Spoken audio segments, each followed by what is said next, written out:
એક ભાઈનું એક દી ખીસું કપાઈ ગયું. ખીસું કાપવું એક કળા છે. એક દી એક ખિસ્સા કાતરું મને મળ્યો. મને કે હું તમારો મોટો ફેન છું. તો મેં કીધું શું ધંધો કરો છો? તો દાંત કાઢવો. મેં કીધું ભાઈ મેં એમાં ખોટું શું કીધું? તમે શું ધંધો કરો છો? મને કે વળી તમે કહીશ ને તો તમને હું કહીશ તો તમે બીજાને કહેવો. મને વચન આપો કે હું નહીં કહું.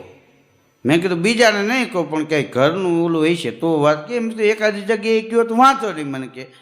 મને કે હું ખિસ્સા કાપવાનો ધંધો કરું અને અમારી ક્યાં ત્રીજી પેઢી છે આ લાઈનમાં.